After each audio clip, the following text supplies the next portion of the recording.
So my journey into understanding the opioid crisis started out here in East Tennessee, which is my home. But if you take a look at these mountains here, these are the mountains where my family has come from in South Korea, and they look very, very similar to the mountains here in East Tennessee. My father chose this area to study because there was not a lot of economic opportunities after the war, and like a lot of immigrants searching for a better place, why not pick a place that was very similar to the areas that you've lived in before? So he traded one set of mountains for another, and then here in East Tennessee. And so when in 1967, when he decided to come over here, he brought his fiancée over and got married at the church over on at the Methodist Church over on Henley Street. And when you have two mountain people from the hills of Korea come here to a new set of mountains, this happens. And so, like I said, this is my hometown, Knoxville, Tennessee. And back in 1977, and all through the first 18 years of me growing up in this area, I remember a different type of Knoxville from the one that we are here today presently facing. And so during that time, as I was growing up, I didn't realize there were a lot of historical and cultural forces that really set up the backdrop to where we were today. And then as I was getting my education from college to medical school and my final residency and fellowship, during that span of time, there were a lot of well-intentioned efforts to help populations, to help people out there. And then there were problems as a result of those efforts, multi-stakeholder corrective measures to right the past wrongs that further led to unintended consequences. And that cycle continued on and on and on. And as we have it today, the opioid crisis and as it manifests today is something I began to learn as I began my journey in my career path as a physician. And so my last stop was Albuquerque, New Mexico, in my fellowship for pain. And I didn't even realize that the I-40 interstate that connected the two cities would also have an important part in the story of where we are today. And so what I came out to New Mexico for fellowship was to learn about this condition called chronic pain. And the Institute of Medicine in 2011 gave us a report that basically illustrated that this was a bigger problem, chronic pain, than we had ever imagined. It was a $600 billion problem in annual expenses and lost wages. So if you can take coronary artery disease, cancer, and diabetes combined, those three disease sets, which the medical community has a lot of training in, if you add those up in annual medical expenses and lost wages, it would not equal chronic pain. But the medical community does not have a lot of training when it comes to the condition of chronic pain. And so back in the late 1990s, there were federal initiatives to treat pain very seriously, and these were well-intentioned efforts. And so we equated pain treatment with pain pills, and this caused a whole cascade of problems, including entrepreneurship amongst clinics and pharmaceutical companies, and this really kicked off the prescribed opioid epidemic. And so when we took a look at some of the problems here in East Tennessee, per capita, we became quickly one of the worst in terms of those who were affected by the opioid crisis in the entire country. And so it begged the question, as I started my career here, why? Why, in particular, East Tennessee, among all the places around the country, why is it worse? And so really looking back culturally, we have to think about another set of immigrants, the Scot-Irish, that came over here hundreds of years ago for similar circumstances as my own parents, looking for a better economic opportunity, coming over here, trading mountains for mountains in order to feel like they're going back to some place that's similar to home. And with them, they brought whiskey technology. And whiskey provided a way out for a lot of people when you don't have a lot of resources, when you don't have a lot of financial opportunities. You can use whiskey as a way to make money and also to kind of cure what ails you. And deep within our culture, here in East Tennessee, we can look at our fight song, Rocky Top. When we think about where we get our corn from a jar, essentially. And also in the lyrics is something else that's a little bit kind of sight unseen, this idea that you have a particularly ambiguous relationship with the law. So those in the lyrics, two strangers came from Rocky Top looking for a moonshine still. Those two strangers never came down from Rocky Top, reckoned they never will. And really what they were talking about in the lyrics were revenuers, the first people to actually tax whiskey. And what happened to those those revenuers is that they never came back down from Rocky Top because the people in Rocky Top didn't want them to take their money. And so also deep within the culture is this idea of cars and roads. And so when you are trying to get your commodity out to the big city, you have to take these small roads. You have to drive fast and outsmart the law, and you have to bring your wares to cities like Asheville, Knoxville, Atlanta in order to make money. And this is lampooned in The Dukes of Hazzard, where you have two good old boys being chased by the law, outsmarting the law, driving really, really fast in their cars. And its historical vestiges are also in NASCAR, North America's largest spectator event. But from the whiskey rebellion to the Civil War to clan feuds to prohibition, whiskey has always been there as a means of resources for people that didn't have a lot. But when prohibition ended, alcohol was no longer a commodity that was nearly as profitable. And so corn doesn't grow at all on Rocky Top, but there is another commodity that does, and that's marijuana. So as prohibition ended, you no longer had a product that was nearly as prized, in essence, and then now you had to look for another means of making money through another illegal product. And so ever since Prohibition and up until the early 2000s, marijuana was the number one cash crop in a lot of the places in eastern Kentucky and in southern Appalachia, here in East Tennessee. And here's a quote from a law enforcement agent that in Daniel Boone National Forest back in 1991 that said, "This is because of the remoteness of the area, the level of poverty, the lack of jobs. Entire communities revolve around this illegal product." Sounds pretty familiar. And so the highway systems, again, as the 2000s arrived, became more of an important player.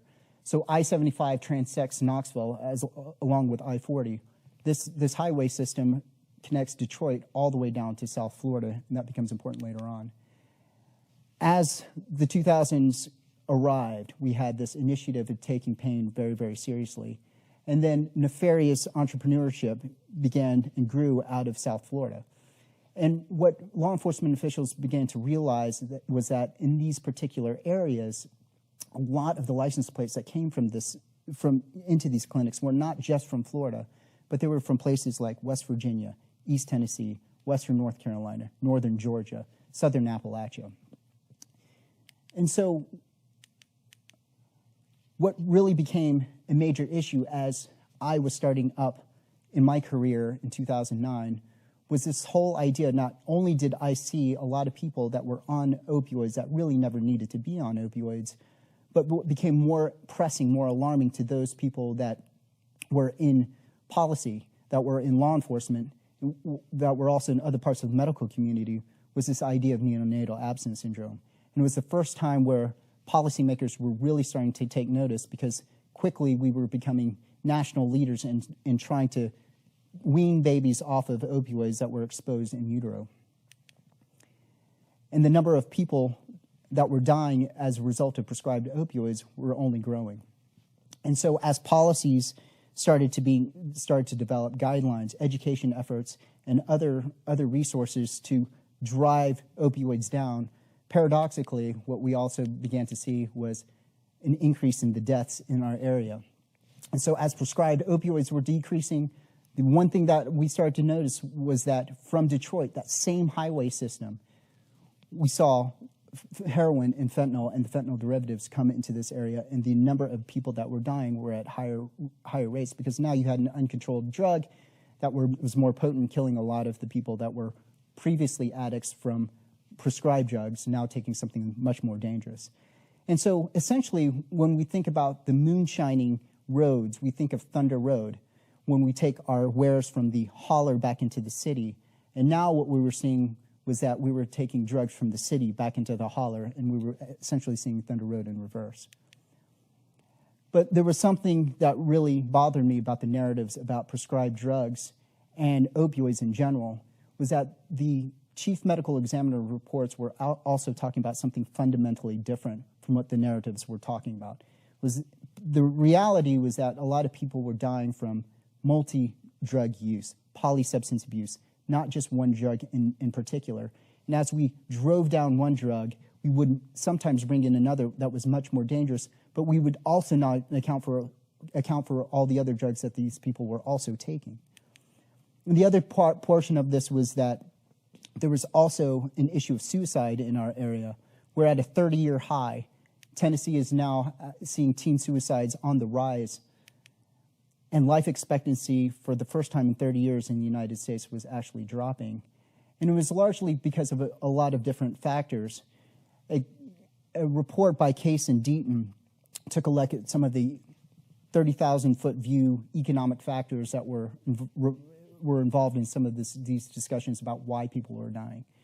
And part of the discussions were that there was a lack of jobs in particular areas, a decrease in marriage, a lot of other social factors that were predisposing non-Hispanic whites to early death. But also, in particular, opioids, alcohol, and suicides were the three main culprits. But I thought that this quote in particular by Deaton was very, very important. We think of opioids as something that's thrown petrol on the flames and made things infinitely worse.